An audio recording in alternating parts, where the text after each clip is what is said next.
فَلَنُوَلِّيَنَّكَ قِبْلَةً تَرْضَاهَا قبلتن نکرہ ہے، قبلتن کیا ہے؟ نکرہ ہے۔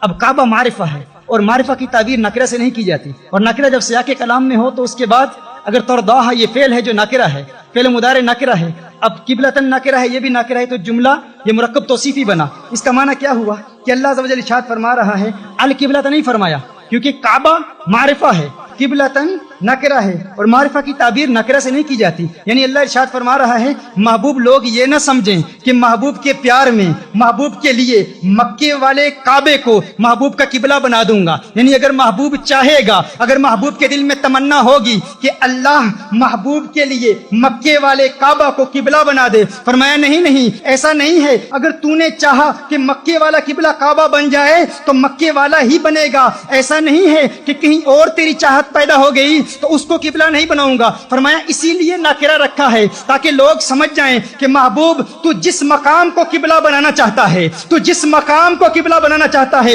محبوب ادھر تیرے دل میں تمنا پیدا ہوگی کہ کس مقام کو اللہ قبلہ بنا دے، فرمایا محبوب ادھر تیری زلف، ادھر تیرے گیسو رخ بدلیں گے، ادھر تیرے گیسو پھریں گے، ادھر اللہ قبلہ پھیر دے گا، قبلہ پھیر دے گا۔ ایسا نہیں ہے کہ فقط مکہ والا قبلہ، قبلتن فرمایا ترضاہ، محبوب جہاں تو راضی ہے رب اس کو قبلہ بنا دے گا۔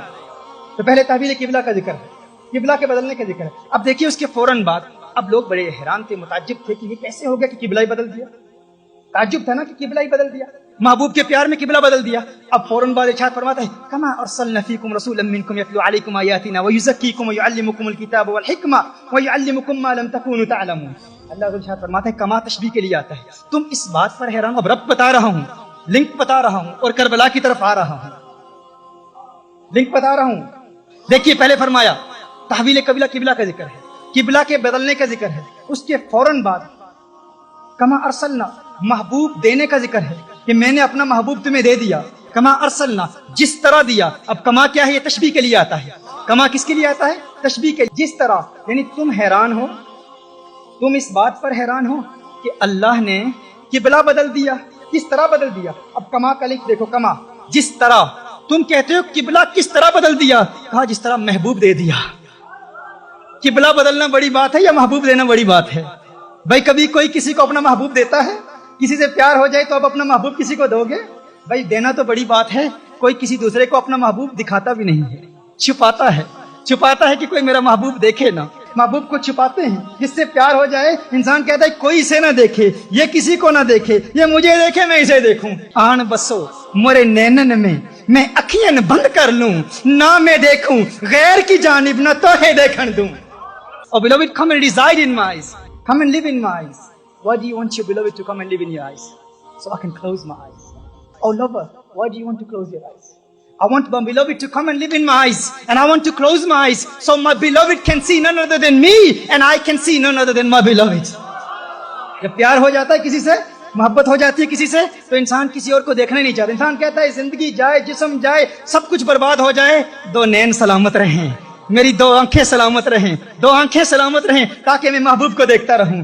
کاگا مورا سب تن کھائیو، چن چن کھائیو ماس، پر دو نین مورے نہ کھائیو، مہے پیا ملن کی آس، مہے پیا ملن کی آس۔ کاگا سب کچھ کھا جاؤ، جسم کھا لو، آنکھیں نہیں کھانا، کیونکہ ان آنکھوں سے محبوب کا جلوہ دیکھتا ہوں، ان آنکھوں سے محبوب کا دیدار کرتا ہوں۔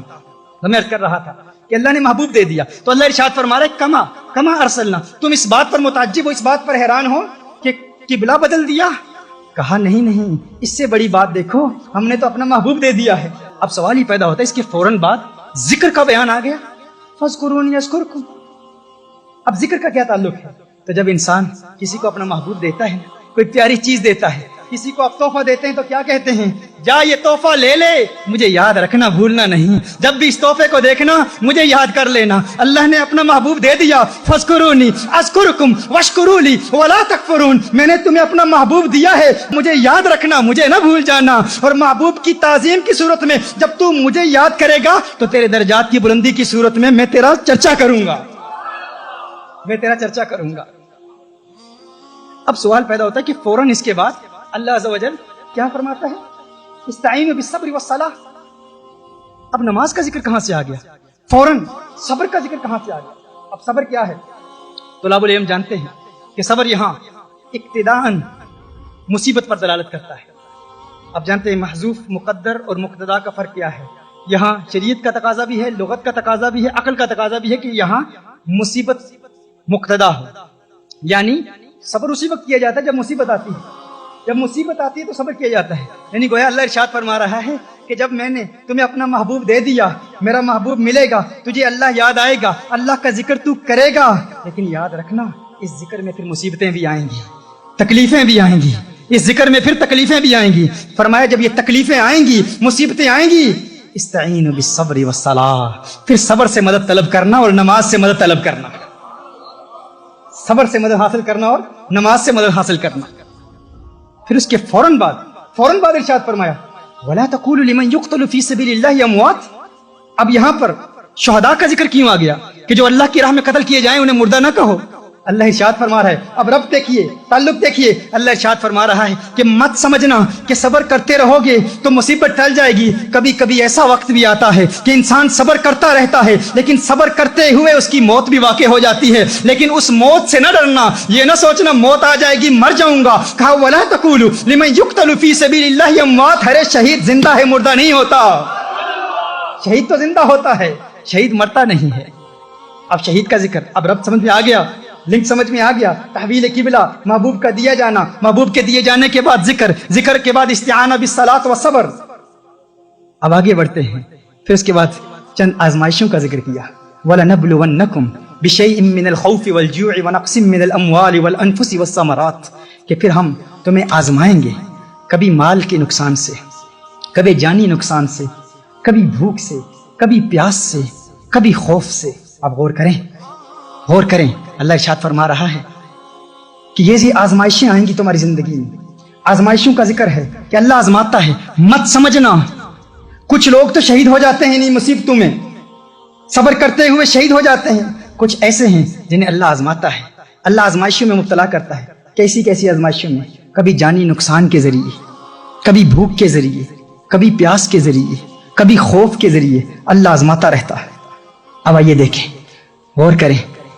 جب ہم کربلا کا واقعہ دیکھتے ہیں، پہلی بات تو یہ سمجھ میں آ گئی کہ امام حسین نے میرے آقا صلی اللہ علیہ وسلم کے لیے جام شہادت نوش فرمایا. امام حسین کس کے لیے شہید ہوئے؟ آقا کے لیے شہید ہوئے. آقا کی شہادت کا ظہور تام کہاں سے ہوا؟ امام حسین کی شہادت سے ہوا. امام حسین کی شہادت کو اگر ہم بنظر غور دیکھیں، عمیقانہ نگاہ سے سمجھنے کی کوشش کریں تو خدا کی قسم ہم دیکھتے ہیں کہ تاریخ انسانی میں کوئی ایک شخص بھی آپ کو ایسا نہیں ملے گا جسے تمام آزمائشوں میں مبتلا کیا گیا ہو. اللہ عز و جل نے قرآن کریم میں اپنے بندوں کو آزمانے کی جتنی بھی صورتیں بیان کی ہیں، وہ ساری صورتیں ہمیں امام حسین کی شہادت میں ملتی ہیں کہ جس ایک فرد کو اتنی آزمائشوں میں مبتلا کیا گیا ہو. کسی کو بھوک کے ذریعے اللہ عز و جل آزماتا ہے، کسی کو پیاس کے لیے آزماتا ہے، کسی کو اللہ عز و جل اولاد کے نقصان کے ذریعے آزماتا ہے، کسی کو شہادت دیتا ہے. لیکن ایک امام حسین کی ذات ہے، وہ فرد واحد ہیں جنہیں اللہ عز و جل نے بھوک کے ذریعے بھی آزمایا، پیاس کے ذریعے بھی آزمایا، مالی نقصان کے ذریعے بھی آزمایا. علی اکبر سامنے کٹ گئے، اللہ آزما رہا ہے. علی اصغر کی شہادت کے ذریعے آزمایا، امام قاسم کی شہادت کے ذریعے آزمایا، اللہ آزما رہا ہے. امام حسین خود شہید ہو گئے. خدا کی قسم قرآن کریم کی ان آیات کی تفسیر جب میں پڑھتا ہوں، ان آیات پر غور کرتا ہوں اور ربط بین الآیات کو دیکھتا ہوں، کبھی کبھی جب دل میں آتا ہے کہ تفسیر کی کتاب اٹھاؤں، تفسیر کی کتاب اٹھانے کے لیے ہاتھ بڑھاتا ہوں تو ہاتھ رک جاتا ہے. ایک آواز آتی ہے تفسیر کی کتابیں اٹھانے کی ضرورت ہی نہیں، ان آیات کو دیکھ اور امام حسین کی ذات کو دیکھ، امام حسین کی شہادت کو دیکھ. رب کعبہ کی قسم امام حسین کی ذات از خود قرآن کریم کی ان آیات کی چلتی پھرتی تفسیر نظر آتی ہے. The martyrdom of Imam Hussein, sacrifices of Imam Hussein, the entire life of Imam Hussein. It seems as if Imam Hussein himself is a walking, talking tafsir of these verses of the Quran. He himself is a commentary of these Quranic verses. His zat, his martyrdom, his sacrifice itself is a tafsir of these Quranic verses. یہ میرے امام کا مقام ہے، یہ میرے امام کا مقام ہے. خدا کی قسم اللہ عز و جل نے جو امام کو مقام دیا کہ قرآن میں آزمانے کی جتنی صورتیں اللہ نے قرآن میں بیان فرمائی ہیں وہ ساری امام حسین کی شہادت میں مجتمع نظر آتی ہیں. وہ اس لیے کیونکہ امام حسین کی شہادت رسالت مآب صلی اللہ علیہ وآلہ وسلم کی شہادت کا ظہور ہے. اور کوئی ایک آزمائش بھی باقی رہتی تو میری آقا صلی اللہ علیہ وسلم کی شہادت کا ظہور تام نہ ہوتا. یہ آقا صلی اللہ علیہ وسلم کی شہادت کا ظہور ہے. اسی لیے میں کہتا ہوں کہ میرا امام حسین یہ وہ در یکتا ہیں کہ خدا کی قسم پوری کائنات میں یہ ایک ہی نگینہ ہے امام حسین، ان جیسا کوئی دوسرا نہیں ہے. یہی وہ مجاہد ہے، یہی وہ مرد کلندر ہے کہ جس نے میدان میں یزید جیسی طاقت کو للکارا. دلاوروں میں فرد ہے یہ کیسا شیر مرد ہے، دلاوروں میں فرد ہے یہ کیسا شیر مرد ہے کہ جس کے دبدبے سے دشمنوں کا رنگ زرد ہے. دلاوروں میں فرد ہے یہ کیسا شیر مرد ہے کہ جس کے دبدبے سے دشمنوں کا رنگ زرد ہے. یہ بالیقین حسین ہے، یہ بالیقین حسین ہے، یہ بالیقین حسین ہے. نبی کا نور عین ہے جبھی تو اس کے سامنے یہ فوج گرد برد ہے، جبھی تو اس کے سامنے یہ فوج گرد برد ہے.